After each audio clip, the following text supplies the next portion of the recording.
Good morning, students. Welcome to GS Academy online classes. I'm your educator Vikas Saxena, and today I'm going to teach you Class 6 Computer Technology, Chapter 2. I hope you have received previous part of this chapter. Today, our topic is Types of Operating System. Within the broad family of operating system, there are generally four types, categories based on the basis of types of computer they controlled and sort of application they support. जो operating system है उसकी family कहने का मतलब उसके जो parts हैं उसमें हर एक डिपार्टमेंट का अलग अलग रोल है, ठीक है। जैसे कि किसी का काम है कंप्यूटर के कंट्रोल को मैनेज करना, किसी का काम है एप्लीकेशन को सॉर्ट करना, उनको सपोर्ट प्रोवाइड कराना। इस तरीके के कुछ फंक्शंस हैं। रियल टाइम की बात करते हैं। Real time operating system are use to control machinery, scientific instruments and industrial system. जो real time operating system, actually ये जो वर्ड्स हैं आप बहुत ज़्यादा फेमिलियर नहीं है फ़िलहाल, लेकिन जब आप उसको रीड करेंगे बार बार तो आप ये जब इंटरनेट या किसी भी सिस्टम में आप जाके सर्च करोगे तो आपको एग्जैक्ट डिटेल पता लगेगी रियल टाइम ऑपरेटिंग सिस्टम होता क्या है। Real time operating system are use to control machinery, scientific instrument and industrial system. जो रियल टाइम ऑपरेटिंग सिस्टम उसका मेन काम होता है जो मशीनरी कंप्यूटर में लगी होती है उसको कंट्रोल करना, जो इंस्ट्रूमेंट हैं उनको प्रॉपर तरीके से वर्क कराना, फंक्शन कराना। The main objective of real time operating system is there quick and predictable response to events. जो भी इवेंट्स हो रहे हैं उनका पूरी तरीके से रिस्पॉन्स आए, इसका मेन काम होता है। They have an event driven or time sharing design and often expect both। या तो वो इवेंट बनाता है या फिर उसी इवेंट के साथ वो टाइम शेयर करता है। मैंने आपको जब मेमोरी मैनेजमेंट पढ़ाया था तब आपको टाइम शेयरिंग डिज़ाइन के बारे में थोड़ा सा हिंट दी थी। उसमें क्या था कि एक एप्लीकेशन साथ ही दूसरी एप्लीकेशन के वर्क कैसे करेगा, किस तरीके से मेमोरी एलोकेट होगी, ये सब डिपेंड इस पे करता है। End of in aspect of both, या तो दोनों काम करता है, ड्राइव करता है और टाइम शेयर करता है, या तो कोई एक काम एक साथ करता है, ठीक है। इनकेस आपको कोई समझने में प्रॉब्लम आ रही है तो प्रीवियस पार्ट देख लीजिए चैप्टर 1 का, सॉरी चैप्टर 2 का। In a complex machine having a part move more quickly just because system resources are available may be just as catastrophic as having it not move at all because the system is busy। Sometime क्या होता है कि system हमारा work proper तरीके से नहीं करता, इस वजह से क्या होता है सिस्टम हैंग होता है। लेकिन कभी कभी ये प्रॉब्लम नहीं आती है। अगर ये प्रॉब्लम नहीं आ रही है तो इस टाइम पीरियड पे आपकी मेमोरी प्रॉपर वर्क कर रही है, जिसे हम लोग कैटास्ट्रॉपिक बोलते हैं, ठीक है।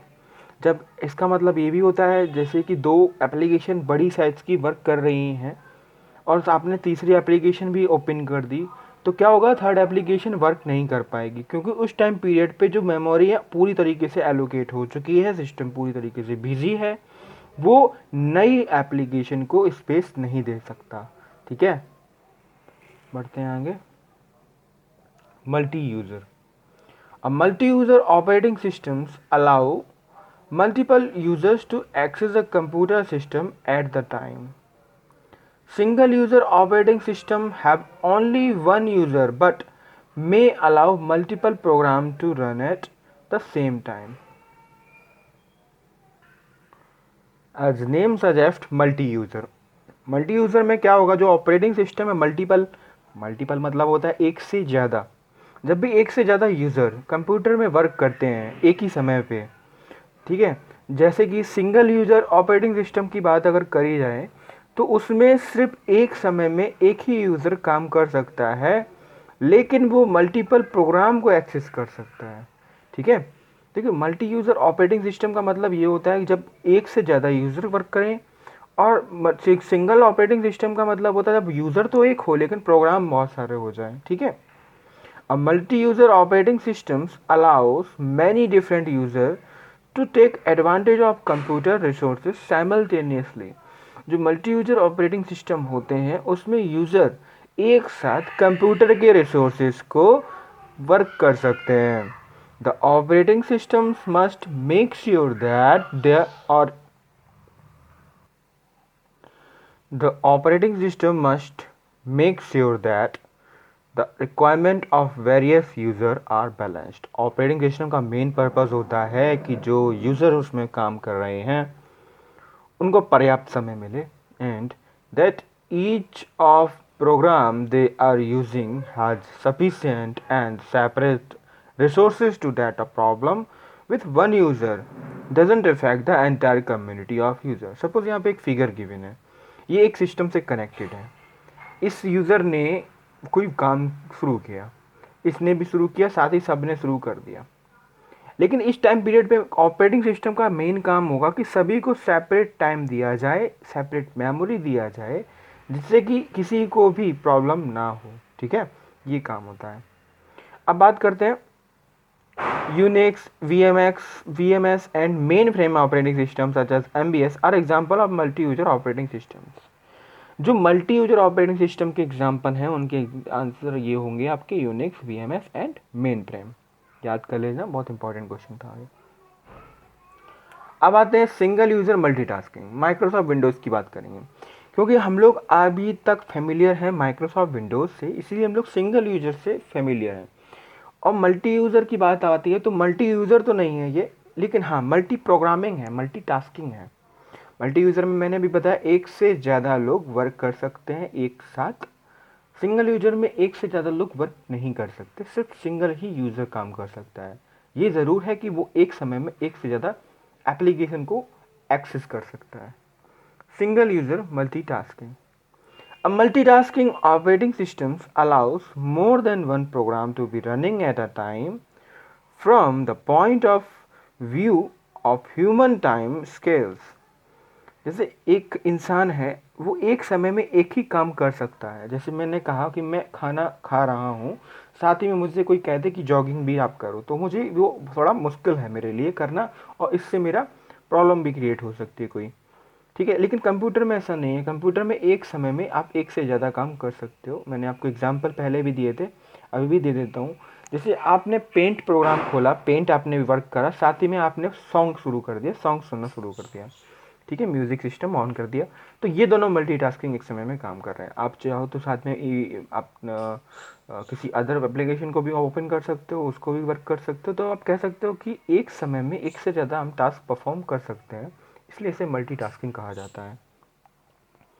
A multitasking operating system allows more than one program to be running at a time. From the point of view of human time scale, human time की जैसे मैंने अभी बात करी, this is the time of operating system most people use on their desktop and laptop computer today. ये एक ऐसा operating system आज के टाइम में है जो मोस्टली यूज होता है.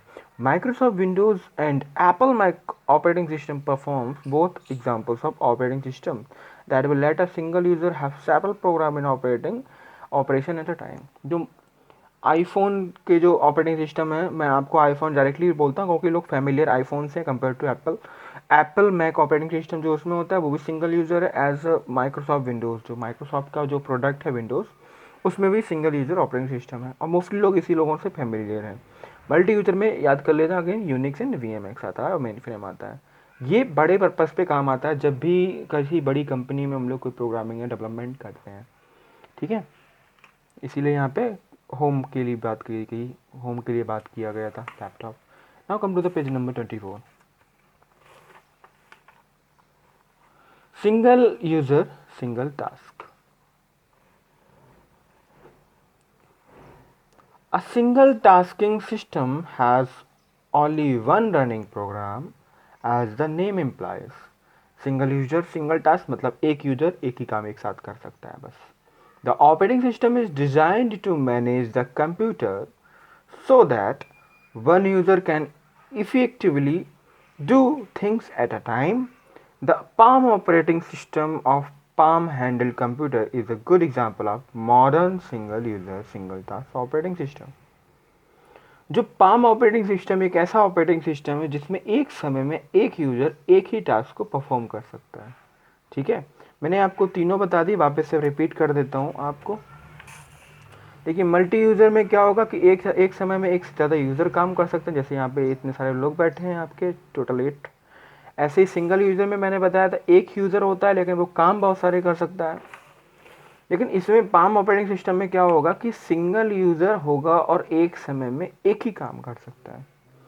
अब कुछ टर्म्स हैं जो बहुत ही ज़्यादा इंपॉर्टेंट होती हैं। देखिए, बायोस, जब भी आप सिस्टम को ओपन करते हो तो बायोस वर्क करता है। बायोस का मतलब होता है basic input output operating system. It stand for basic input output system. ठीक है, इसका एग्जैक्ट नाम जो है इसका basic input output system, BIOS। It helps to boot up a computer system. Computer जब बूट होता है तो बायोस की रिक्वायरमेंट होती है। GUI, graphical user interface. It stand for graphical user interface. जैसे मेरे जबान पे ये एक्रोनेम इनके फुल फॉर्म क्लियर हैं, ऐसे ही आपको इनके याद करने, क्योंकि ये क्वेश्चंस बनते हैं। बायोस का क्या है, GUI का क्या है। तो GUI का होता है ग्राफिकल, ठीक है, यूजर इंटरफेस। नाम से सजेस्ट कर रहा है ग्राफिकल, ग्राफिक्स से रिलेटेड होने वाला है। It provide graphical environment to work on the computer. जो आपकी ग्राफिक्स कार्ड होते हैं वो GUI की प्रोसेस पे बेस होते हैं। बूटिंग, मैंने आपको वार्म बूट बताया था, कोल्ड बूट बताया था। इनकेस कोई भी प्रॉब्लम आती है तो पहले आप वीडियो देखिए वापस से जाके, कोई पुरानी वाली जो उस चैप्टर की है, चैप्टर नंबर 2 की। तब भी कोई प्रॉब्लम आप बची रहती है तब आप मुझे कमेंट करना।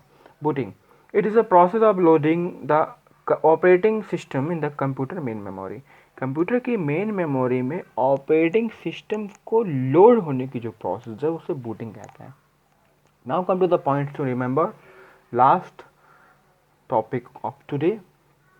An operating system control and manages the hardware and software resources of a computer system. जो ऑपरेटिंग सिस्टम का मेन काम होता है वो कंट्रोल करना और मैनेज करना होता है हार्डवेयर और सॉफ्टवेयर रिसोर्सेज को कंप्यूटर के। Windows is the most popular operating system for personal computer. Windows जो है मोस्ट पॉपुलर ऑपरेटिंग सिस्टम है, लेकिन पर्सनल थिंग के लिए, पर्सनल कंप्यूटर के लिए। ठीक है, पर्सनल के लिए याद रखना। ऐसा नहीं कि उसने बस पूछा which is the most popular operating system, अगर ऑप्शन में विंडोज़ है तो आप विंडोज़ टिक करिएगा, लेकिन तभी जब पर्सनल कंप्यूटर मेंशन हो। ठीक है, अदरवाइज आपके जो होते हैं यूनिक्स बहुत ही फेमस में आता है क्योंकि वो हर एक जगह पे यूज होता है। लेकिन आज के टाइम में अगर देखा जाए तो विंडोज़ भी उसी कैटेगरीज में आता है क्योंकि मोस्ट यूजबल विंडोज़ है। एक टाइम पीरियड में माइक्रोसॉफ्ट विंडोज़ सबसे ज़्यादा बिकने वाला प्रोडक्ट था। ठीक है, तो इसका आंसर क्या हो जाएगा, मोस्ट फेमस में Windows. Warm boot is process sorry warm boot is pressing the restart button while the computer is already on. Cold boot में मैंने आपको बताया था जब कंप्यूटर कुछ समय के लिए, काफ़ी देर समय के लिए बंद होने के बाद ओपन होता है, रिबूट होता है, तो उसे कोल्ड बूट बोलते हैं। लेकिन कंप्यूटर चल रहा है, कंप्यूटर चलने के तुरंत 1-2 सेकंड या 10 सेकंड के बाद मैंने कंप्यूटर को रीस्टार्ट किया तो कंप्यूटर तो ऑलरेडी गर्म था, दोबारा से जब ऑन होगा तो वो गर्म ही बूट होगा, तो उसको सिंपल लैंग्वेज में वार्म बूट बोलते हैं। मैंने ऐसी लैंग्वेज का यूज किया जो आप कभी नहीं भूलोगे। When we switch on computer, the operating system is automatically load into RAM. RAM एक प्राइमरी मेमोरी है और प्राइमरी मेमोरी में ही ऑपरेटिंग सिस्टम पहले लोड होता है, कॉपी होता है, सारी फाइल्स रजिस्टर्ड होती हैं ताकि कंप्यूटर एक्सेस हो सके। Process Processor management ensure that all applications and processes get the appropriate amount of time from the processor so that it can function properly. जो प्रोसेसर मैनेजमेंट होता है उसका मेन काम होता है कि हर सारी की सारी जो एप्लीकेशंस हैं वो प्रोसेस हो एक प्रॉपर टाइम के साथ और प्रॉपर फंक्शन भी करें। ठीक है, तो प्रोसेसर मैनेज का काम होता है एप्लीकेशन पे ध्यान रखना। The user interface aspects of operating systems manage the interaction between the user and computer. जो इंटरफेस होता है यूजर इंटरफेस, वो कंप्यूटर और यूजर के बीच में एक मीडियम बना के रखता है ताकि कंप्यूटर में कोई भी प्रॉब्लम आए तो एक दूसरे को शेयर करके बता दिया जाए। इन केस अगर आपको कोई क्वेरी रह जाती है तो आप मुझे बताइएगा। बाकी नेक्स्ट क्लास में मैं चैप्टर नंबर 3 लेके आऊँगा और ट्राई करूँगा कि साथ ही चैप्टर नंबर 3 के क्वेश्चन एंड आंसर चैप्टर 2 के भी करा दूँ। Do like and share this video. Thank you.